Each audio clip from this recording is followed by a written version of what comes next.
How are you? All right. And my name is Michael Wheels Parisi, and welcome to How Not to Bomb. Everybody's got a story. Everybody does have a story, and it doesn't matter if you're a celebrity, if a millionaire, a billionaire. I don't give a shit who you are. I don't care if you're homeless. You're welcome to do my show. I love having stand-up comedians on the show too. I love giving them an opportunity to shine a little bit without somebody putting some blue or red light in their eye, telling them you got 3 minutes left. They never get to tell their story. Stand-up comedians never get to tell their story. And when I started comedy, it was all about telling the jokes, but nobody really knows behind the scenes of a stand-up comic. Comedy's hard, people. Comedy's not easy. It's hard to get those laughs. Not everywhere you go, you're going to get laughs.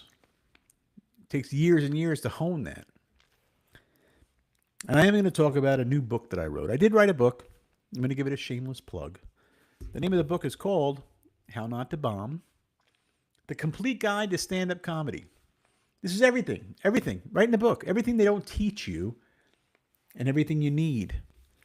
It's a workbook. You can actually do things in the book. There's actually pages of how to structure a joke, the editing drill, start your premise list. Yeah, I could show you the actual workbook. Little story about me in the back. It's available on Amazon.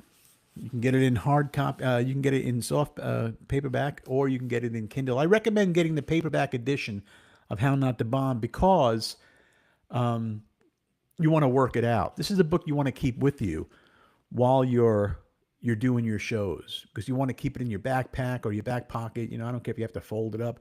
Keep a pen with you and write things. Follow this book. It'll help you out. It'll save you years and years of learning how not to bomb. That's how the show came about, How Not to Bomb. How not to bomb on stage, how not to bomb in life, how not to bomb in relationships, how not to bomb while you're blomming, how not to bomb when you're selling something on the closing floor. So this book in particular, Stand-Up Comedians, is called How Not to Bomb. Again, you can get it on Amazon, Kindle, softback, paperback. I don't want to say call it softback. Didn't they call it soft cover years ago? Anyway, you can get it on paperback or Kindle. I priced it affordable. I hope you enjoy it. So yes, tonight we got Vincent. We call him Vincenzo Minippi. Vinny from South Philly. He'll be on in just a few minutes, and we're going to get the show going.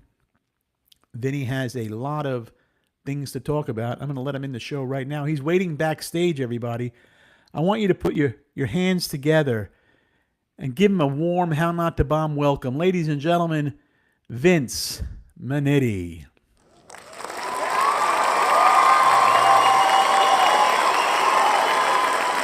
There he is. Hey, there he is. They were expecting you. They love you, Vince. They love you. This is South Philly coming out tonight for you, my friend. They fucking mean it. They wanted you. I'm honored. Very excited to have you on the show tonight. Very excited. All right, calm down, everybody. All right. Take it easy. Take it easy. No, take it easy. All right, chill out. How are you, buddy? Doing great, Mike. It's a pleasure to be here with you, my friend. I'm so happy you did the show. I got your very nice voice text that you sent me on Instagram, but I didn't want to reply to it. Do you know why I didn't want to reply? You wanted to save it for here.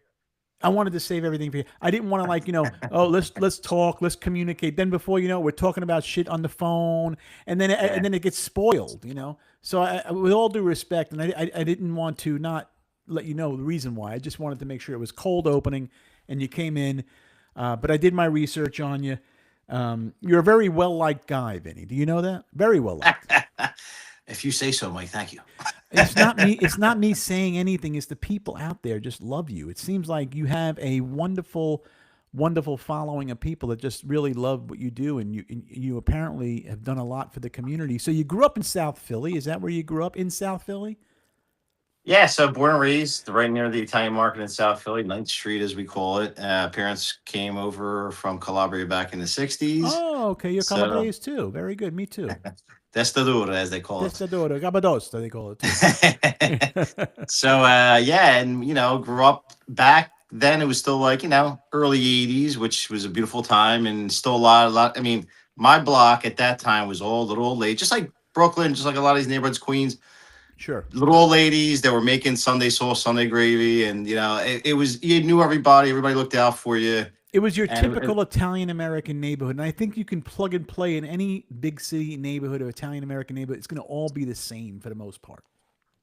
And with my thing that still baffles me is it's almost like they all knew that they should be wearing the members only jackets. I don't know how they knew, but they knew somehow. They knew it. Everybody knows the same thing. It always amazed me, like, how certain people call it gravy, certain people call it sauce. And, it's debatable and it's arguable. We called it gravy. There's reasons for it. Listen, I say whatever you love and whatever makes you happy and whatever brings you those memories, you say it. So I don't think there's a right or wrong way of saying it. But I think it's amazing how it carried over into Chicago, or whether you're in Detroit, or whether you're in Boston or Philadelphia or New York. They all have the same thing. You wake up on a Sunday morning. What do you smell? You smell garlic and basil in the neighborhood. This is the way it is. And you were fortunate enough to grow up in those times, in a great era actually in South Philly, correct? Yeah, and I was around a lot of the. I used to love spending time with the old timers. I really, since as far as I can remember, I always loved to speak with people, with the older generation, kind of absorb all their lessons and all their different experiences. And my neighborhood was really an unbelievable neighborhood. I mean, everybody says it, but we had Mario Alonso, who grew up 3 or 4 blocks away, and he used to sing in the parish. We had Sure. Al Martino, who grew up in South Philly. We had Oh, we I had love him. we had Palumbo's, which was that was a nightclub that before Atlantic City had the casinos, everybody would go there. Sinatra, Jimmy Durante, the Sure. Rat Pack. We had a huge amount of amazing things going on in just that little stretch of land called South Philly. So it was a great time. Yeah, I remember back in the '90s, late '80s and early '90s when I got into comedy. I was performing at Clay Heary's club out there called and I forgot the name of it. On Bank Street, there was a comedy club there. Anyway, the owner was I remember the owner, Clay Heary, but I don't remember the name of the club. But anyway, I used to perform there, and I did a lot of hanging out in South Philly. I know Dom Irera. Do you know Dom Irera? Well, let's jump into that story. So Dom, I met when I went to LA in 2008, and I Okay. mentioned that in the message I sent you. I went out and I was hanging out with Eleanor Kerrigan, who introduced me to Dom Herrera and Dice. And when I got to speaking with Dom, I didn't realize that he was from Ninth and Morris, which is a place I used to hang out, the parish over there, and St. Nick's, and so we had so many friends in common and things. It was just an unbelievable thing. So yeah, Dom grew up a mile away from me. He's a local guy. I remember doing my first one of my back in the '94 ish. I was starting to develop, and I was headlining a lot of theaters at that time. I was starting to sell out like Town Hall in New York, and there was a theater. It wasn't a theater, but it was a huge venue, about 800, 900 people in South Philly, and it was like a convention center by South Street, by it was by the Sheraton on Society Hill in that area. I think it was on Arch and Ninth, if I'm not mistaken. I forget. It was a long time ago. Anyway, I Probably sold it out. Trocadero. I think you're talking about the Trocadero. Possibly. And we sold the show out, and one of my sponsors for the show was Gino Steaks, and I Yeah. became friendly with Gino. My picture's actually up on the wall there, and we became very friendly. Quick question, rapid fire. Don't think about it. Geno's or Pat's? Don't think about it. Just Geno's You're or gonna get me in Pat's. trouble. I don't care about Gene. I don't care about Tony Luke's. I know they're all great, but I want to between those two. Who are you going to if you had to go to one? Probably Geno's if it's only those two. Geno's. Only those two. Yeah, and I want to get Gino, into yeah. I want to get into the cheese steak world later, but right now I want to talk about you and what it was like not growing up in South Philly. What was it like for you growing up in South Philly? Because everybody grows up and experiences Yeah. different things at that age. What was it like for you? What were you like during those days? Well, first generation Italian American, so you get that upbringing from your parents that grew up in a village in Calabria, and then you get the neighborhood hanging out with the neighborhood guys. And that neighborhood, if you look up, 10th and Catherine, 9th and Catherine in the '80s, Yeah, you can look that up and see a lot of the people that used to hang around there. So I knew all those guys. My father knew all those guys, and so you there was a lot of camaraderie. Very safe, very cool. Um, at that time, it's amazing how we didn't have a whole lot. I guess we didn't realize it back then, compared to what the kids have now. But a right. lot of sports, A lot of great things going on. Um, you know, look again. It's every culture is beautiful in its own special Of way, course, of course. but it also gave me a lot of different experiences that I learned firsthand, and also from other people's experiences. Like That lessons, life lessons that you still life carry on lessons today. and different things that trickled into my mind that later on would serve me right now as a screenwriter, as a filmmaker. Sure. So, so would you say you learned a lot of lessons from the people growing up? It was a lot of culture, um, and how much of a percentage would you say is you, Vincenzo Minetti? Minetti, right? Minetti. Minity, yeah, Minity. Is you, and how much is a put on? Are you putting on it all, or are you authentically you all the time when you're writing, when you're interviewing, when you're out and about? Is this all 100% you, or is it just a version of you? No, I think it's me. No, I don't think I can pull it off. I'm not a very good actor. Well, and the reason why I say that is because being in the comedy world, comedians have a double personality. We're on and we're on, and then when we're alone in a room by ourselves watching television, we're a different person. Or when we're around our families, we're a different person. You know, being around my wife and daughter, I'm not Wheels. I'm not going to act that way. So we're different people. Are you pretty much you all the way through, or do you have different ways of being in front of people? No, I'm the same way. I would say. I think I get more excited when I'm doing an interview. I might be like really tired and really, you know how it is. You get tired and you're like, I got to do this Yeah, interview. But once you're in it, man, the juices start flowing. Just like when you're on stage and you're doing your stand up routine. All of a sudden now you just it just you're in character. You're in the zone. So sure. I would say it's just a probably a little more of an elevated self.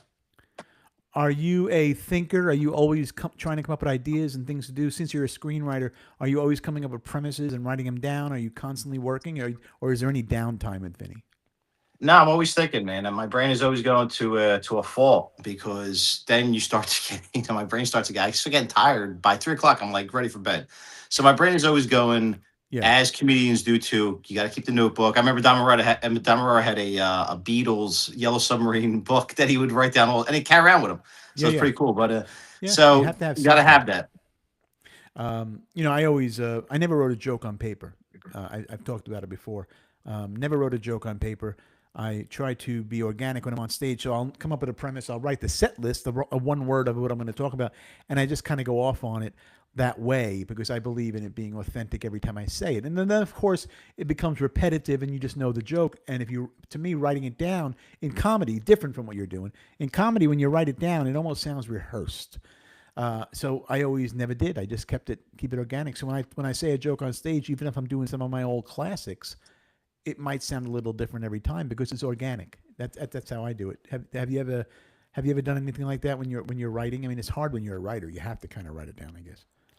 Well, my merit is that I have a great imagination, and I had to retrain my brain. I think as we get older, work, stress, problems, this, that, your brain, you get bombarded with things. You kind of lose your imagination.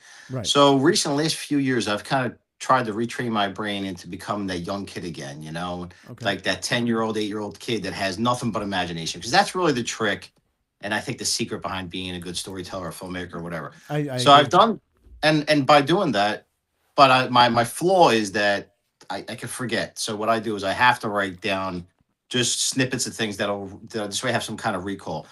Sure. But and there's plenty of stories out there. I think we have to remind ourselves too. See, I grew up with an idea of scarcity. And that's a problem because if you grow up with that mentality of scarcity, financial scarcity, intellectual scarcity, whatever it is, that's a problem when you get old and you have to get out of that mode. And you have to think abundance, and you really got to think that Sure. there's people that want you. You have a ton of creativity, and you really gotta motivate yourself to pull it all out. It's a creative business that you're in, much like acting or comedy is very creative.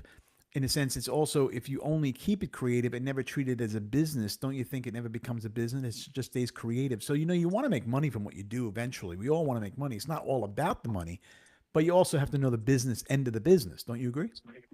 Oh yeah, I mean absolutely. And then show business, right? There's a reason why it's called show business, That's right? right. And a lot of times, and I try to tell other people that are just coming, just that want to get involved, is that you have to look at it from almost like a backwards perspective, because it's not enough to have a story. It's not enough to have a script. You got to think, how is the person that's looking at that going to make money? Because that's what they're thinking. Whether it's Right. a studio, whether it's an investor, They want to know, how am I going to get my money back? How am I going to get my Yes, return? Sure. Vinny's a great character and they have a funny scene at the pizza shop, but okay, how do I get my ROI? How am I getting my money back plus Absolutely. whatever? I So that's, you agree. have to be business minded first, and then you blend in your creativity. Or if you have a team, you delegate that stuff. It's very psychological. It's a psychological approach.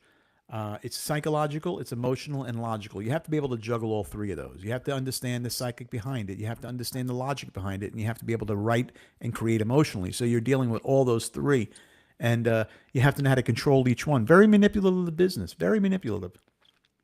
Yeah, and it's, as you well know, entertainment in general, man. It's a Shark Tank, and you're jumping in without any gear. Yeah. So you What? just got to make sure, people are stealing material, people are stealing ideas, people are Absolutely. stealing contacts.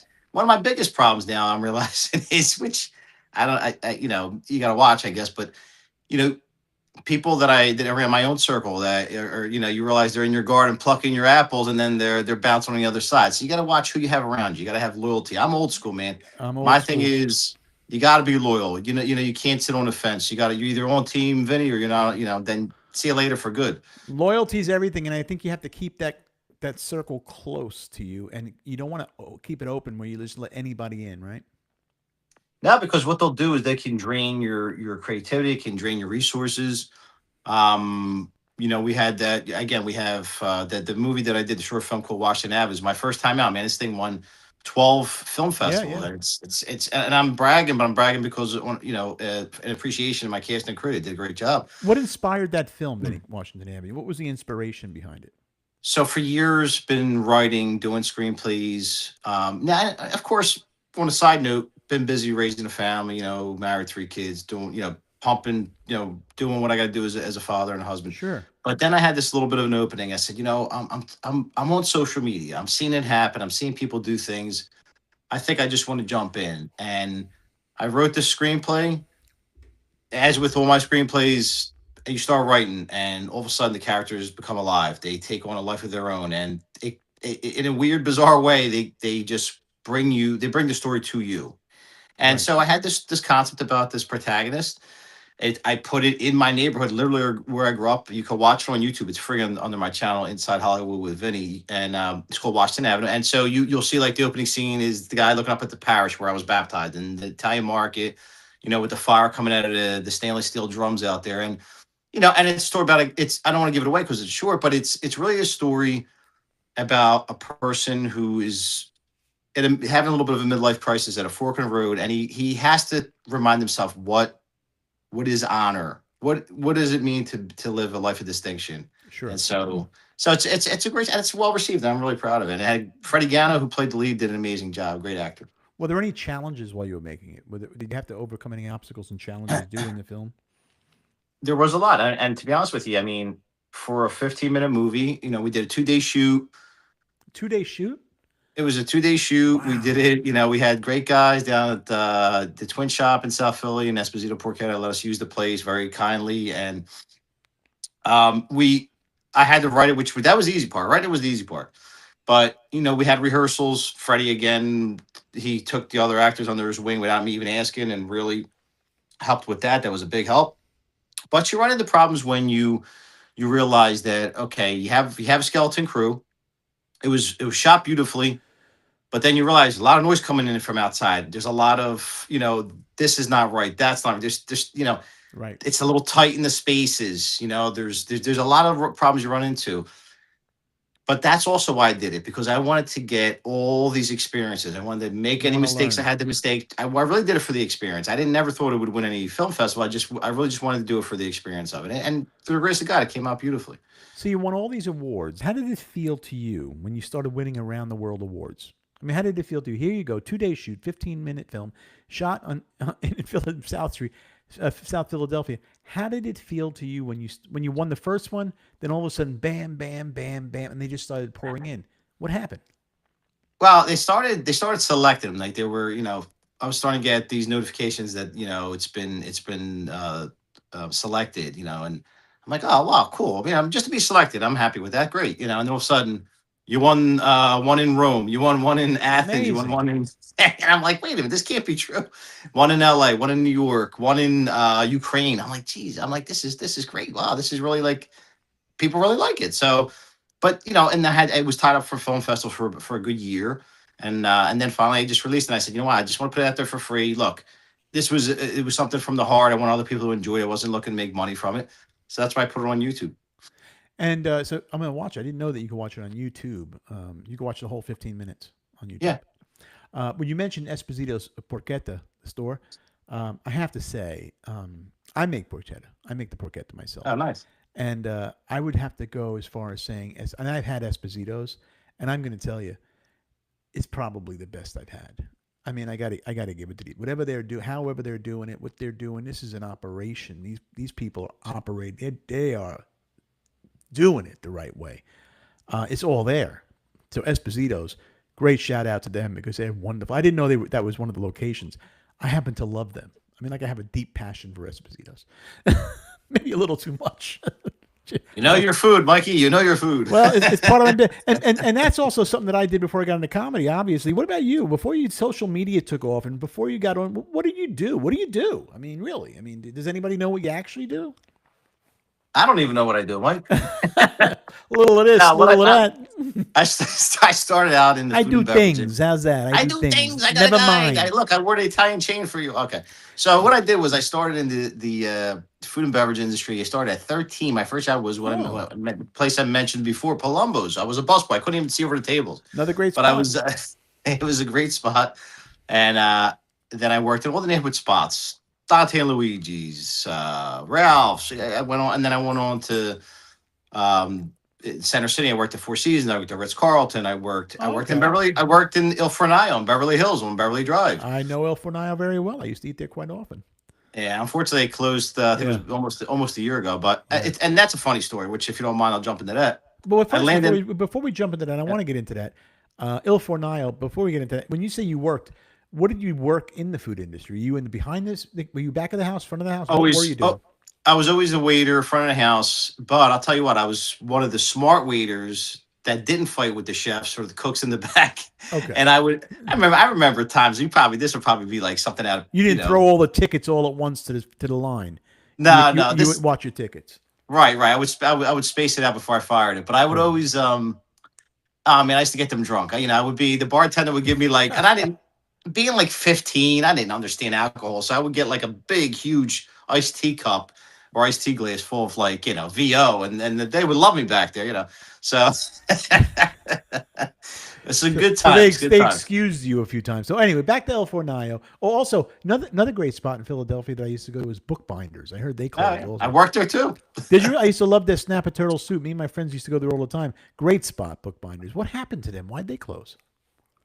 Well, from the store, and I worked there briefly, maybe a year. And so the Taxon family, when it was down to the grandson who had it, apparently changing the times, maybe mismanagement. I don't know exactly what it was, but it was a series of things just led to them just going downhill with business, and then eventually closed. They had a soup business too. They had soup in the supermarkets you could buy too. So I think they sold off that division. Bookbinder's still technically there. I think it's just a bar now. It's just like that one section that's open. That nice old bar with the Sinatra picture. It's called the President's Room. It has pictures of all the presidents, and then has Sinatra in the middle. Oh, Sinatra's always in the middle. He's always either he's with the presidents or he's with the wise guys. One or the other. Sinatra's with both. And I want to tend to believe that there's not much of a difference between two.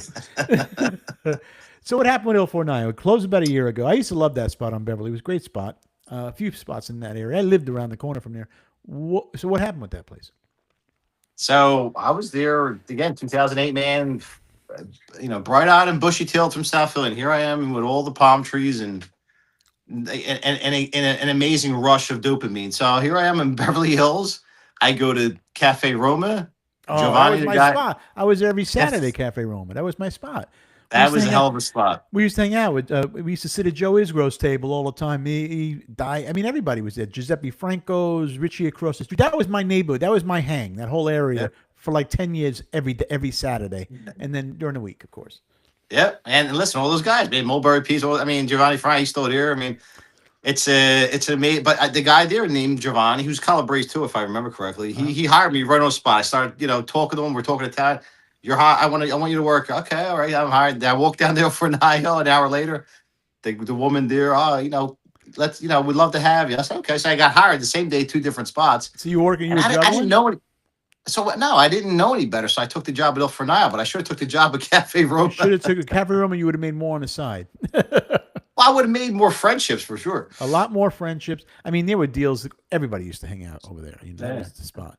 Every producer, every director, all the people from the movie The Godfather would hang out there. I mean, everybody would hang out there. And every Saturday I was there. I didn't miss a trick, man, for years. I lived in LA almost 30 years. And I miss it. And you left in '08, right?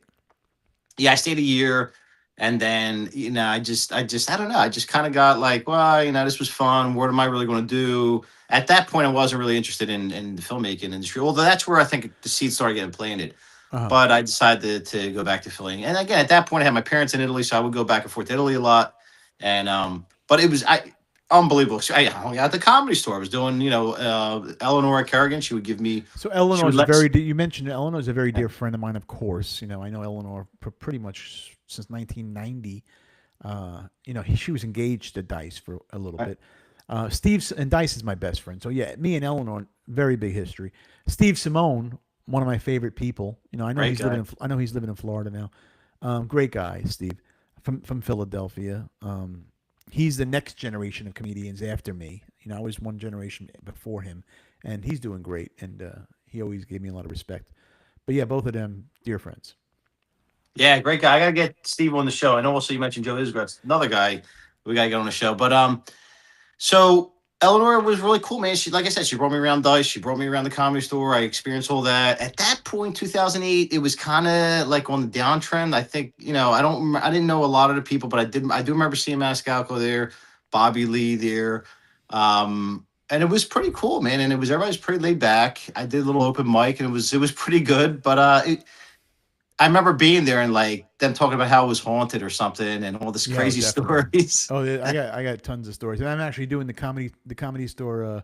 I did part one. I'm going to be doing part two of the comedy store soon, where it's a solo show of me talking about my days at the store. So yeah, you'll hear the ghost stories there. But it's an interesting thing to me. When did you know you were going to get into? How did you know you were getting into entertainment? You must have known because you moved to LA from Philadelphia, so it had to be on your radar, correct? Or did you just go out there because you wanted to make money in the business, in the food Yeah, I mean, business? I really went out to visit a friend, and and I've always kind of been interested in the film industry, but I think it took a lot of me just having self confidence, really, because Yeah, I think a lot of us in that kind of world, whether it's comedy, whether it's showbiz, whatever, being an actor, you have a hard time believing in yourself, I think, and that's a bad thing. That's not a good. right. You have to have confidence, and you Well, really got to confidence is just. everything in the business. Yeah. Yeah. So it took a while for that to happen. Some distractions along the way, but then finally, the last few years where I started to really put my heart and soul into it, and it's been paying off immensely. And social media has been an amazing tool to help it. Right. So let me ask you this. So you stayed in LA a year, correct, Benny? Right. Why a year? Why not? Why didn't you go the whole distance? I mean, why did you only give it a year? Was that the notion? Was it a preconceived notion that you were only going to give it a year, or did you get homesick? I mean, a year is kind of short. I mean, for what you do, don't you think staying out there you might have built the connections longer? I mean, why a year?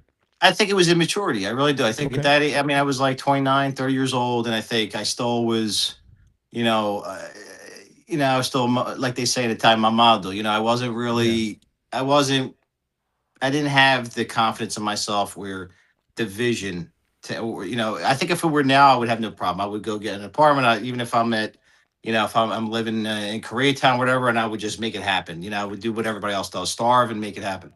I But mean, right at that point, I had too much of a comfortable life at my parents' home, and I said, that's what this happens. is, and That's you, what you you're happens. not you're not looking beyond the tree. You know, do you think when you won all these awards for Washington Avenue, do you think that gave you the confidence that something was right in your life? That did that give you confidence? Yeah, it was actually a few things because even before that, I had a screenplay that I wrote with a buddy of mine years ago. And it's a comedy about degenerate gamblers going to Atlantic City every night. And I Are let you a somebody read gambler? that. By the way, are you a No, no, gambler? no, Okay. no. I hung out with people who were gamblers, plenty of them. But Yeah, everybody. but so I had someone critique it, just to take a look at it, who was an industry professional who really knew his stuff, and he thought he said, "You're an amazing writer." And I said, "Wow." I said, "This guy, I'm not. It's not like I'm even friendly with the guy, like where he's trying to tell me what I want to hear." Right. So that gave me a little bit of an inkling, like, oh, okay, all right, maybe I got something there. And then I said, you know what? Let me have some confidence. Let me make this happen. And that's where I started rolling out Washington Avenue. I did another mob comedy. But now I'm working on a crime series that partner up with The Joe guard, Cortese. right? The old guard, The it's old called. guard with Joe Yeah, with Joe Cortese. Joe Cortese, right? Tell us about that. So, well, I don't want to give too much away, but it's not it's a crime drama. It's Okay. not like Sopranos or it's I think it's unique. It's very modern yet old school, and Without giving too much it away, blends can I both ask you? worlds. Without giving too much away, can I ask you what makes it different than any other crime drama? What makes it different? I think it's not the What can audiences expect? In other words. so it's not your stereotypical sort of Goomba, thing that you've seen 100 times. It's again, it's more modernized.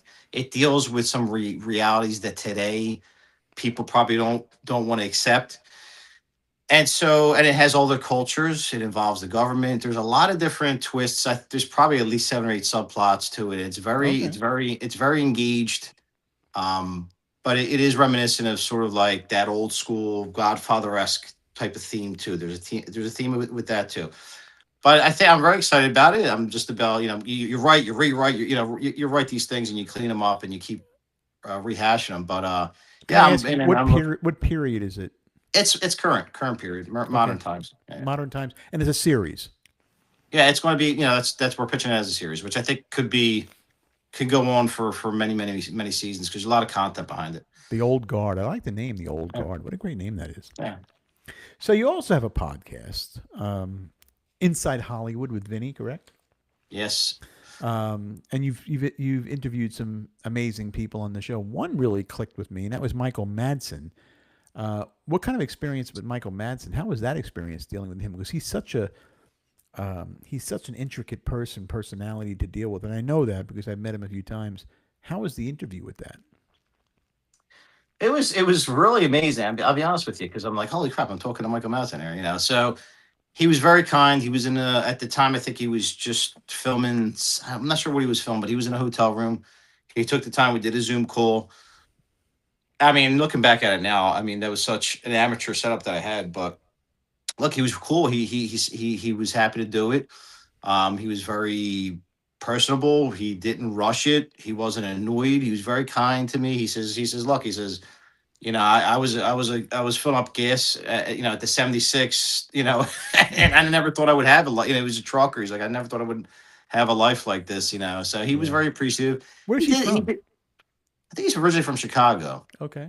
Yeah, and so I think he had, like, look, just like a lot of people, he went through a lot of rough times. Went through a lot of money, went through a lot of mistakes. I remember talking to him about it because I was like, yeah, I like to write, and he kind of was joking. He's like, yeah, well, you write me a comedy, man. He's like, I'm tired of playing heavies. I'm tired of being a bad guy all the time. And he has a very good sense of humor. He had a very Yeah. good sense of humor, and he was really cool. We talked a while off camera, and he was just like me talking to you, just a really nice guy. What's your favorite Madsen movie? I mean, everybody says it probably is. I mean, his Dogs is probably the movie that made him, and it's one of my favorite too. I know he started his real movie that kind of got him out there was War Games, believe it or not. Yeah. But I mean, Reservoir Dogs, I still like that. But he did a great job, in Donnie Brasco too. That's my favorite Madsen movie. Yeah. Brasco is one of my favorite movies of all time. To be honest, I think I've watched it. I'll watch it, bro. I'll watch Brasco on any given night when I can't find. I'll just throw it on and just recite I know the whole line. I know everything. Madsen was an amazing actor in that movie. Did a fantastic job. Very captivating. He was such a cat. What a shame he died so I early. know. I know. How much? I How far after the show when he did your show? How far? How soon? I later think it did he was pass? less than a year. I think it was less than a year. Wow. Yeah, I was one of the Man, last guys. Yeah, it's a shame. it Going is. back to Donnie Brasco, I don't know how you feel, but I'm curious to know though. Yeah.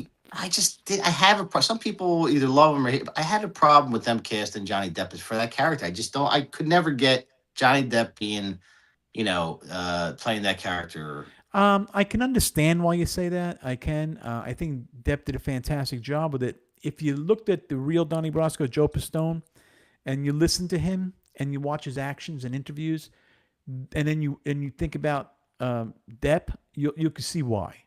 Because Pistone now is an older guy, of course, so you can't think of him as an older guy. But you think back in the day, he kind of captured it. I think he had it. I think he did a great. I actually enjoyed Depp in that movie. I thought it was he really was able to make that work. Um, I mean, I think whatever Depp does, he just knows what he's doing. I think he's a fantastic actor.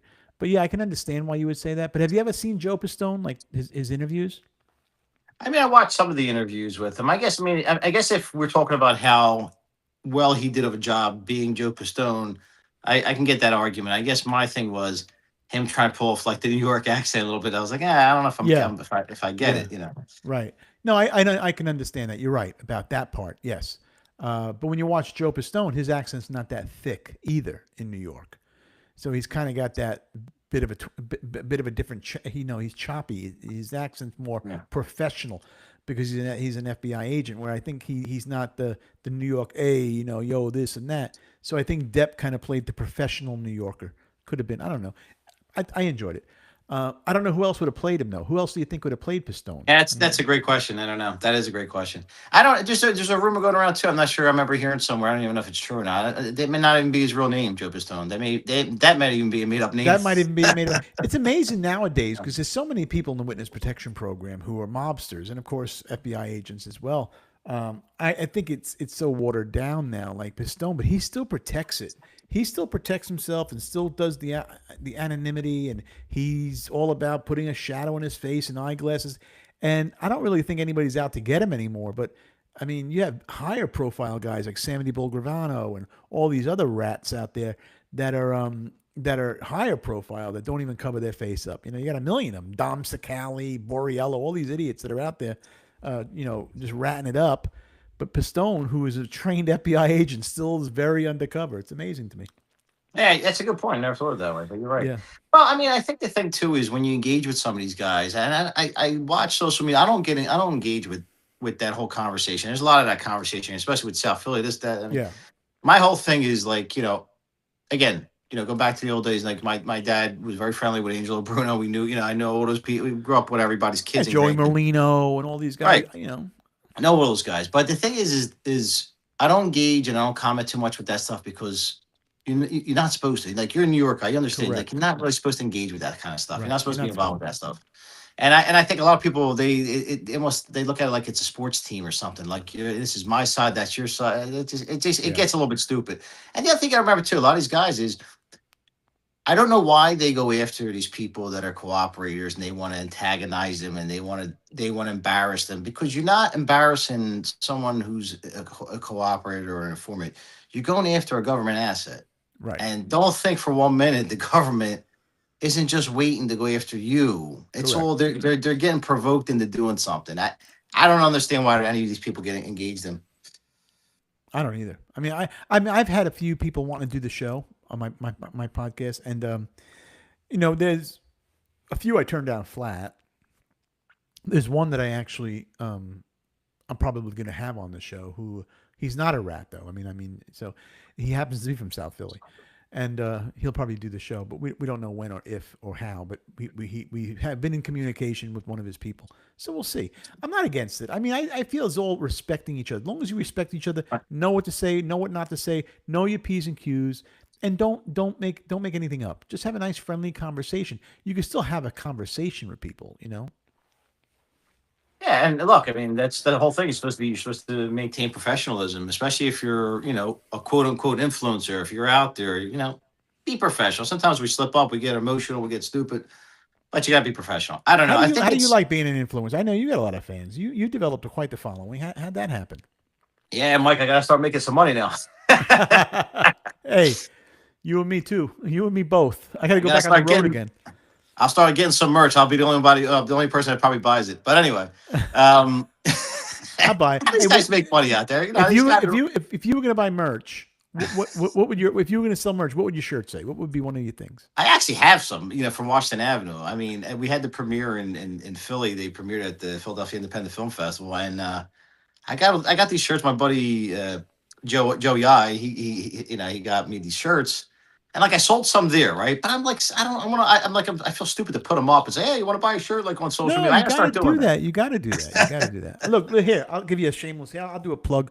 I sell here. Here's my book. I'm not the bomb. I sell the book, and you know what? I sell a lot of them. I sell a lot of books, Vinny. Nice, nice. Yeah. So I mean, that's something. Yeah. Ha, Now, I mean, but Mike, I'm going to start to. I'm sorry about you. I am going to yeah. start to. I was actually thinking about putting out, and I'm just waiting because I'm busy with writing with the old guard and all this. But I want to put out sort of like maybe a short set of like maybe 6 or 7 videos on sort of like the journey, how to get started in filmmaking and independent filmmaking. Right now is hot, so That's what I was going that to ask you. How do you feel about independent filmmaking and next to Hollywood filmmaking? How do you feel about that? well, most of the people that I speak to that are guests on my podcast are independent filmmakers, Okay. and a lot of people they find me or I find them, but they're all independent filmmakers and they all have a phenomenal story and they're raising their own money, they're doing the right thing, they're making money for their investors, and they have the ability to have creative expression without sort of like, somebody telling them what to do and what not to do. Now, in contrast with Hollywood, as you know, everything is kind of homogenized, rehashed. We're doing all these reboots and it's none of it's really Yeah, that interesting, I think. So I people are agree. finding more interest in the people that are going out there doing it from the heart, which is the independent scene, and that's causing huge problems for a lot of the SAG. Like look at SAG. SAG's upside Yeah. down. They're having a lot of problems. Not as So now you're relevant looking, anymore. SAG. They're not as relevant anymore, really. unfortunately, not. And you need that balance, though. Look, you have to have a union that's defending the interests of their members. At the same time, you have to have a company that's doing the right thing. But there's got to be that balance because if you don't have one or the other, things get bad fast. So, but I think now, since they've been kind of like greedy pigs for the last I don't know 100 years, Hollywood I'm talking about, Oh yeah. they've shot themselves in the foot, and now they got to figure out how do we, because it's been and it still continues to be sort of like a members only club, not like our Paisan members only, but like a members Right. only club. Sure. And It is. Yeah. Yeah. so they've done themselves a big injustice because you get tired of seeing the same people with the same stupid story, and it's just not interesting. Yeah, So I agree 100%. It just became too watered down. Everything's so watered down. It's all about greed. commercialized, Yeah. commercialized. Yeah. So independence where it's at. And but the thing is that the thing that I still struggle with, that I see a lot of people struggling with too, is there still, in my opinion, seems to be a deficiency of a way to make really serious money as an independent. Because okay, you make the movie, now you're getting an aggregator or somebody out there who's like Film Hub or somebody else who's, by the way, Indie Rights is a great company for distribution, really above board people. But it's hard. You're hard pressed to find a vehicle to really make money because a lot of these big outfits, streaming services, which become their own Oh yeah. monster, Absolutely. they don't want to put the money out. They don't want to put it. So do you do crowdfunding at all? Have you thought about getting into crowdfunding? I've done it before, and I'm going to tell you what I think about crowdfunding. I don't Okay. like it. The reason why I don't like it is because, first of all, you want to. It's just you. You're basically texting and emailing your own people to go on a site. They don't help you. It's not like they sit there and I they agree. they blast all your stuff out to.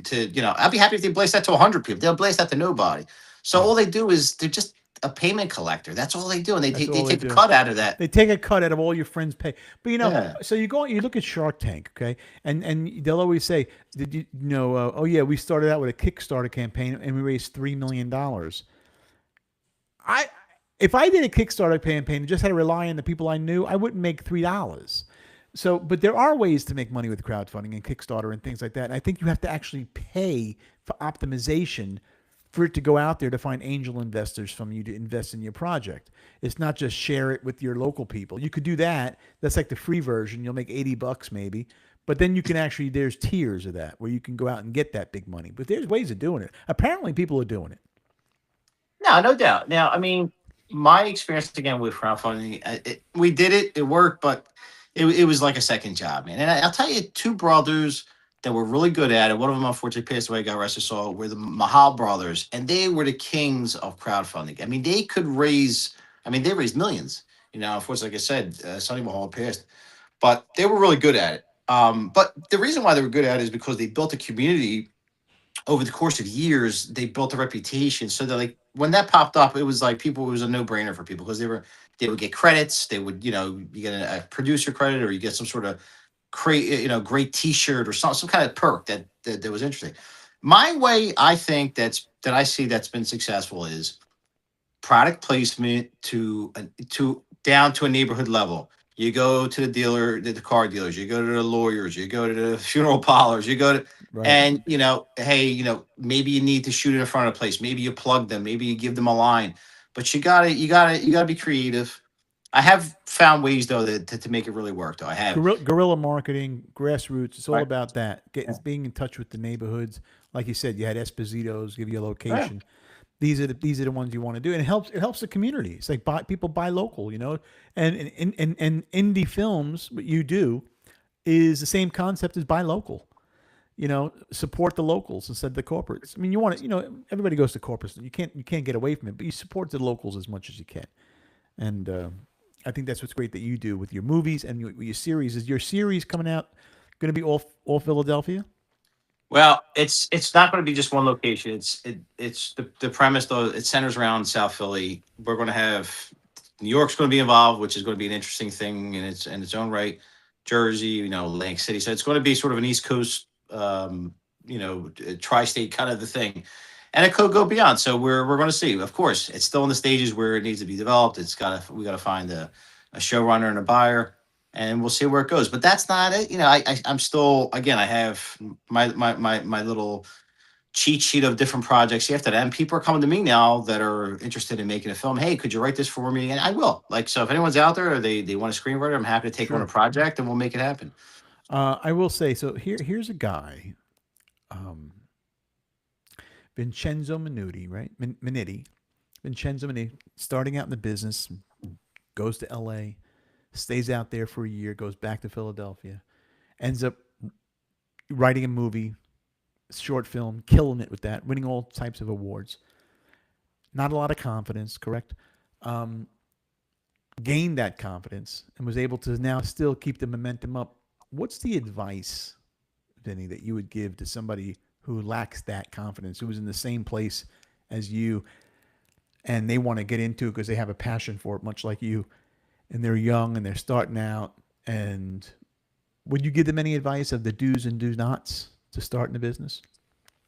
I would say have a goal and make that goal something that's beyond your your biggest dreams. Make it something that's really grand, that's really big, and you break those down into different sort of benchmarks, and then you break those benchmarks down into different tasks, and Right. you whittle it down to the day to day. What do I need to do today? Maybe I need to get clean. Maybe I got to stop drinking. Maybe I got to start praying more. Maybe I got to start writing every day, even if it's just a stinking two lines on a page.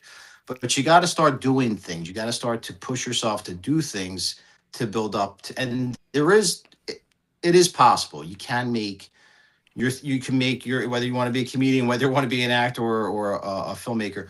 It will happen. It can't happen. It's all about if you believe. You have to believe. You have to find a way to believe, even if you don't believe. That's So great advice confidence for is key. somebody. Yeah. I think any young filmmaker should watch this and listen to that's great advice because really it's a very interesting, you just don't start doing it. That's the comedy you can start doing tonight. You can go to an open mic and you can just start doing it. Acting, you could just start doing it. You can start doing screenwriting, but then where do you go from there? Like, how do you get that going? So that's the thing. It's a different kind of industry, but you can start right now, but there's a business involved in it. So it's really interesting. Yeah, I mean, you really got to Well, believe in Mike, yourself.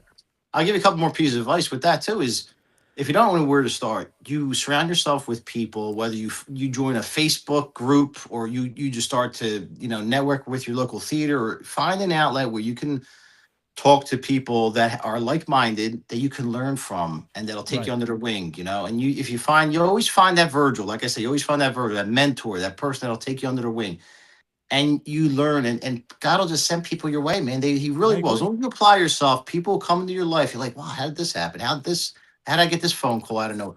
You got to apply yourself, be around good people, be careful, because sometimes you'll also attract, when you're too sincere, you might attract the bad people that are real nice to you, but they'll look to circumvent you or hurt you at some point. Yeah. So you Oh got to be yeah. able to look out with that. The devil in disguise. Devil in disguise. Did you have a mentor? Never really. I mean, I've mentored people, but not like professionally. But I've always kind of tried to give people advice and And tried what to help about you? people. Did you have one too? Did you have somebody that you would always go to, or was there a go-to person? There's always been little guides along the way. There's been people along the way that came into my life for short periods of time that kind of got me from one stop to the next. And again, mentioned my buddy Freddie Gano, who I deserve a lot of praise because you guys, SAG actor, been around a long time, did movies, and he just opened up his heart to help me with this project, and he held my hand through it. So he's definitely one of the most important ones. And yeah, my buddy Neil Gumpel is a screenwriter out there. He's given me a lot of confidence and enthusiasm, and to push me. And look, just pray, man, praying hard, and relying on your family and friends and people that care about you, the loyal ones, to really push you and motivate you. But you gotta watch too. When you're a filmmaker, be careful who you bring into your circle. You can invite everybody to the party. Just be careful who sits at your table.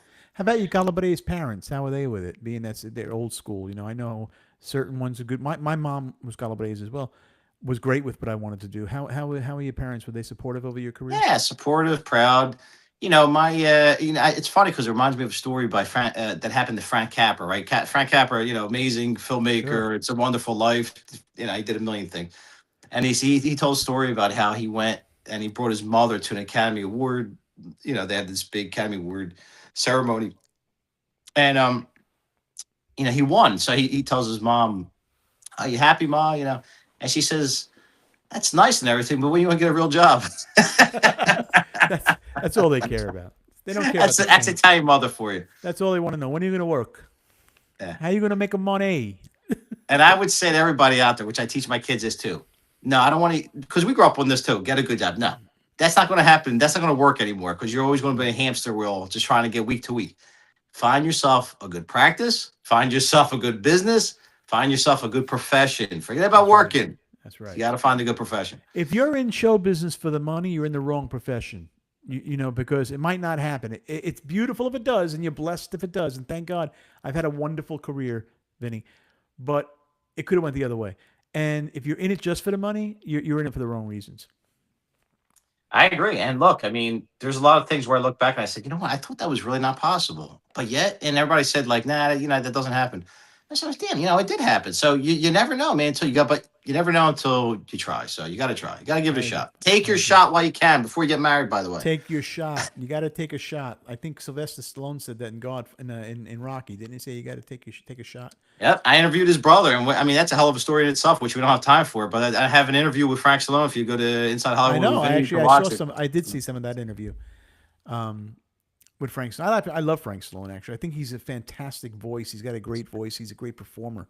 I When he remember puts on seeing a him at show. Cafe Roma at nighttime all the Yeah, time. fantastic.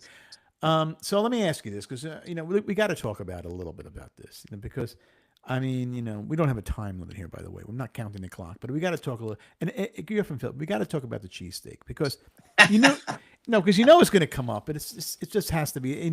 I try not to be too cliche and stereotypical. I think we had a wonderful interview. I still want to do some rapid fire It questions was. for It you. was a wonderful interview, Wheels. It was wonderful, is what it was. It was got to know you. I think a lot of people are going to see a different side of you that they didn't maybe get in other interviews. I mean, I feel you showed some stuff different because I didn't ask questions that everybody asks. Especially in podcast world, as you do on social media, everybody wants you to do a podcast. So, you're always going to, you're going to answer the same questions, and Philly steaks are going to come up. So give me the down low on it. Quick question, whittle it out. Oh, wait. Yeah. Okay. So give me the down low. Where do you go for one, if you want to get the best other than home? So growing up, there wasn't a lot of choices, but there were good choices. So growing up, going back to the 80s again, you had Patch Adams, you had Phillips in South Philly. That's another good one that deserves more credit. But we grew up with those gyms on South Street, which I'm sure you remember. Oh yeah. And growing up, they were kind of like the only thing you knew was the bad ones. Like when we would go for a field trip with school or something, we went to some weird place in the suburbs. Then you knew, like, holy crap, like we shouldn't have got this cheesesteak. It was bad. Yeah, that's when they But put the peppers in it. it was They it was just ruin it. a ton of salt and like Yeah. thick steak. I don't know. Yeah, it's like steak But ups. but growing up, that's what we know now. It's evolved and it's at a whole other level. The best cheesesteaks, in my opinion. Now, I don't. There is no best. There's a bunch of them that are great. Love Angelo's. Now, Angelo's and good people, good family. They make their own bread, which does make a huge difference. And they're a lot of class, good people, and I love their. They have a great cheesesteak. Excuse me, Jim's is back in business. They had a fire, but they came back and they're always solid. Phillips, Joey Dusky, they have a solid cheesesteak, no doubt about it. So those are like if I had to, I'm in the clutch, man. That's where I go. John's roast pork, another place that's off the beaten path, but has a great cheesesteak. Yep. It's almost more about who has a bad one now than What about who Tony has a Luke? What good about one. Tony Luke's? Tony Luke's. Tony and Nick, Tony Luke, great cheesesteak as well. Yeah, oh my God, they're phenomenal over there And the on Front Knicks Yard. also in the terminal market. They're great. The for Knicks for is the in the pork. terminal market. You got them. Now, if you want a roast beef sandwich, that's comparable to and same level as like a Esposito porchetta, then that's Nick's roast beef in South Philly. Nick's roast beef. That's they use the same pans from the 1940s. I mean, that's you go in there, it looks like the 1940s. It's the It's a real deal. tavern, corner place. It's like old days of Bensonhurst. Beautiful little Right. corner spot with great, just amazing food. It's nice the- to know that some of that still exists in Philly. Yeah, there's luck. I mean, you could walk into the Friendly Lounge, which was popularized in The Irishman, right? Even though they didn't shoot it in Philly, which they should have. But you can walk in the front. I brought Joe Cortese there. We walked in there. He couldn't believe it. Like there was a cigar. I'm sorry, a cigarette machine from like the 50s. Oh God! Like yeah. it's nothing's You pull changed. it out. You know? And, you have to pull the Yeah. lever. Yeah. And that's That's a place crazy. where Sinatra would hang out, and Dean Martin and Joe DiMaggio. So there's a few of these little spots that are still around. Yeah. And it's look, Philly is a big food town, man. I It go to New York. is. I go to New York, and New York is phenomenal. It's just like on a bigger scale, huge scale. But I like Philly that's small, it's manageable. I know where things are, and Yeah. food, and there's a lot of different cultures, a lot of different food. A lot. I Yeah. have to say, Philadelphia is right up there with. But it's a city, man. I do think. I do think that they have like in South Street. I'm not sure. I went through there maybe a couple of years ago. I was doing a show, and they still has. It still feels like it's changed, but you can see like in Eleanor's neighborhood. You know her neighborhood.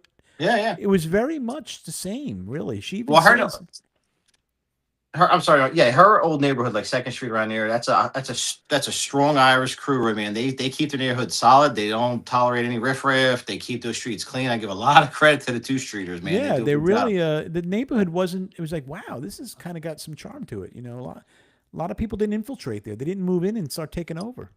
Now, even in like deep South Philly, because I think Eleanor, her family might also be on the deeper end of South Philly, like down near like 20th Street around there or 18th Street. But down that way, like past Oregon Avenue, all that they're still solid. Everything's still solid, very traditional, very old school, which is good. There's some people that come in, they go.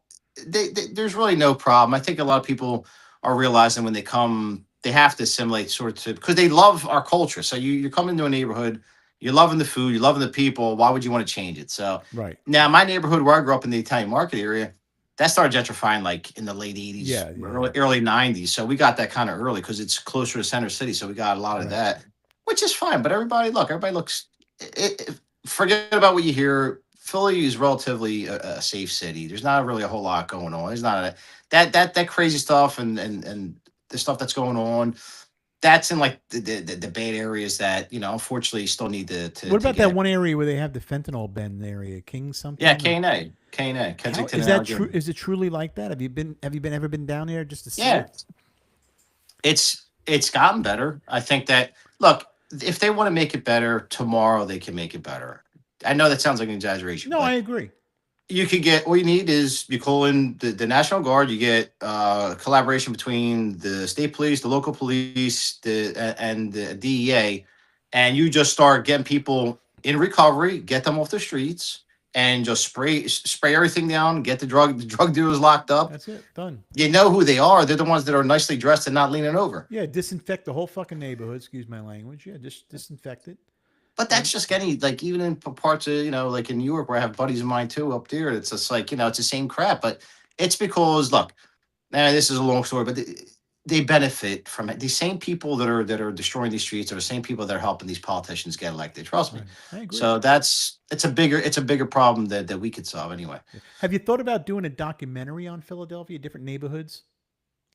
Not really. I mean, I think there is some stuff already out there. I don't think I don't think there's the perspective like you or I would have about our neighborhood. So I That's mean, what I'm that's saying. Your yeah. perspective. Yeah. Do you Yeah. enjoy? Would you enjoy doing a documentary? Or are you more into the dramatic, episodic? No, I think I would. I think I would because I actually gave it some thought. Like I'm like I know a lot of stories. I know a lot of things that were here that are not here. I seen the last of what it really was Right. before it kind of got whitewashed. So yeah, I mean that's a great idea. I mean I think I would like to that could be another project we And put in it's a something that Rolodex. it's really something you could do. You don't even have to have a major crew to do it. I mean, it's something you could just Yeah, do minimally. Quick question: have you had Merlino steaks yet? Joey yeah, yeah, Merlino's. yeah. When they first I heard opened, they're I actually fantastic. How are they? they are good. They're good. They're legitimately really good. And I was there when they opened. I had Joey with their little thing. It's on my Instagram somewhere. Yeah. So that was cool. Now I know Joey from way back. It's not like I don't know the guy, but they got a great sandwich, man. They really really do, and they're always I'm actually busy. looking forward when I go back to Philly to try them. And I also like to go to Tony Luke's and do their broccoli rabe one. Is Yeah. fantastic. I got a few questions for you, so we're gonna do some rapid fire. I usually do this at the end of the show. Great interview today with you, Vin. I really did Thanks. enjoy You it. too. You too, Mike. Thank you. And I got some questions. And these are just rapid fire. You don't got to think too long on it. Random. Okay. Coffee or espresso? Espresso. Early bird or night owl? Early bird. New York or L.A.? L.A. Text or phone call? Text. Italian food or steakhouse? Italian. Would you rather star in a blockbuster or win an Oscar for an indie? Oscar Fernandi. Would you give up social media or give up coffee? Coffee. Would you live in Hollywood or South Philly forever? Forever. South Philly. If you were going to interview one person, would it be Al Pacino or Robert De Niro? Pacino. I agree with that so much. Final, what's the one thing that you're grateful for today, Vin? What's the one thing you're grateful for? My family. There you go. And that we're here, we're living. Every day you wake up, I always say a lot. When I wake up in the morning, sometimes I'll say a lot of people didn't wake up today. That's true, Mike. And a lot of people are suffering. Yeah. And we got one more piece of advice, and I'll let you go with this, Yep. is gratefulness, man. I realized when I started really sitting there, I'll sit there in the car and I'll be pissed about something, and I'll say, thank you, Lord, for my family. Thank you, Lord, I could pay my bills. Thank you, Lord, I got this car. Thank you, Lord, I got my legs. And I just go on this whole list, and by the end of Yeah. it, I'm like, things aren't that bad. Yeah, and that's the truth, and that is the truth. You always think about the thing. You always feel bad for the things you don't have, but you should be grateful for the things you do have. A lot of people would love to have what you or I have, or you have to think about that. And that's the whole thing. And I really believe by talking the way we do, and interviewing people like yourself, and my mission to do is interview people on Everybody's Got a Story, How Not to Bombs, Everybody Got a Story. It doesn't have to be, you don't have to be famous or rich or poor. It doesn't matter what you are. You have a story to tell. I mean, you can have a homeless guy who has been living in the streets, and I'm sure he's got a story to tell. Which brings me to, what's your story, Vinny? In one sentence, what's your story in one sentence? A guy who wants to put his creativity out in the world. I agree with that. It's nice. You just want to put it. You just want people to see, and you're very you're content with who you are. Where are you going? What's next after this? I know you're doing the series, but what's next? Where do you go? What are you chasing? I think the next level is going to be getting the sort of eyes and ears of people and a little bit of a higher level of the industry to try to probably take more stock into me. And whether it's in the independent world or even the Hollywood world, I think I want to start to operate at a bigger level with bigger budgets, with bigger projects.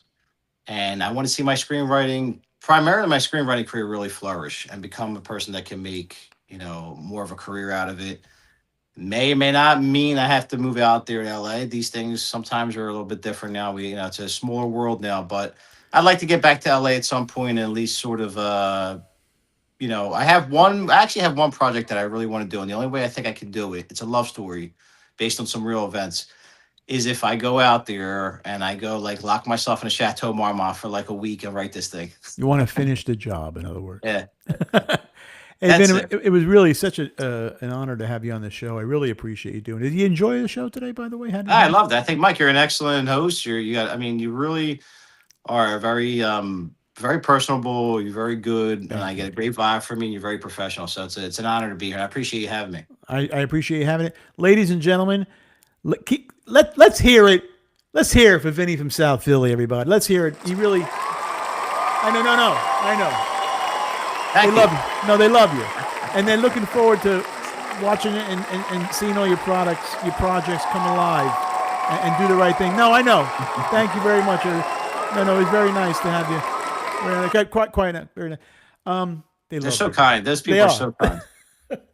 Hey, how do you like the world of podcasting now? By the way, how cool we can do things like this and be in separate areas on professional. I use Riverside. Have you ever heard of Riverside? That's Have what I you? use. Yeah, I use it Okay, too. it's such a great platform. How we can do things. It's funny that you actually have Riverside, so you know what I'm doing here. You know what my end looks like. It's funny. It's You such a got a better great. operation, Mike. I gotta take some lessons from you. I need the That, earmuffs. I need. no, I know. See, they love it. They love They do me. love you. I No, they love it. love you. They love you. I bought this shirt for you guys. I just want to let you, I still have the tag on, but that's okay. We're going to bring it back after we're done the show. Hey, I got the chain. Yes, it's look at this chain. All right. $3 down the street. there. Give us more. All right. Take I'm my lear- wife, please. Please. Boom. Hey, that was a late one. I'm learning this. I'm learning it. I'm a one-man band. I'm doing it all on myself. I'm really enjoying the process.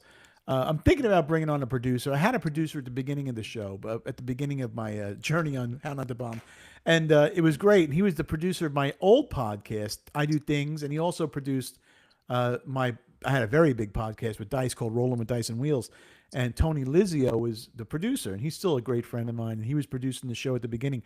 The problem is, I'm so hard to work with sometimes because I want to be able to pull a show off when I want to. If I want to do one later on tonight, I want to do it. And he's not accessible, so it's hard. I'm like one of these crazy. I want to just do a show today, and it can be any day. And I needed that, so I'm learning it all on my own. I'm doing it, so I appreciate you. Well, Wheels, you are a one-man solo thing here. You start taking people on. You listen. You're gonna say Vinny's right. You're gonna start. You're gonna want to start to strangle them. So you're better off do it by yourself. Because I started out with somebody else originally a couple years back, and he's a nice kid. Don't get me nice, another color breeze, good guy. But when you start doing business with people, that's another lesson. That's Your right. friends don't always. Your friends don't always make good business partners. They don't always I make. It's totally nobody's agree. fault. It's everybody's fault. You can't do it. No, I have a hard time listening to people that I feel I know better than. Like my manager and my agent, they're the best in the business. I know they're better than me, so I listen to them. But I don't listen to people that I feel I could be better than. So I feel like I only listen to those people. But it is what it is. Unless you're paying me and I'm going on stage, I'll listen to you until I'm done. Or if I'm acting, I'll die. I can take direction. But for the most part, I got to do my own thing. I'm 61. I'm going to be 61, Vinny. I'm setting my ways. I'm good. I'm doing this. Is a lot of fun for me right now. But I'm really happy you did the show. When is your show airing, and when does it air? Just so and I want to know where people can find you. When does your show air? Give me some information so people know all the deets about Vinny from South Philly. Absolutely. So social media, Vinny from South Philly, TikTok, Instagram, and Facebook. My YouTube channel, where I have my podcast as well as my free movie, Washington Avenue, is called Inside Hollywood with Vinny. And you'll see my mug on there, so you know you're in the right place. And as far as when I put it out, I put out at least a new show every week, not on a certain day. I probably should get a certain day. They say you should do it a certain day, but again, you can't. I can't be pressured. I'm not going to pay for this. Right. So I agree. but you'll see. Every week I got something coming out. So just always, and you have to obviously if you subscribe, you'll see when it's coming out. And yeah, on my social media, you'll find my Gmail on my Instagram if you want to reach out to me. If you need help with a screenplay, you want me to jump in there and help you out or give you some advice. And let them know that we'll send you. I'll be happy to help. What social media platform do you feel has been the best for you?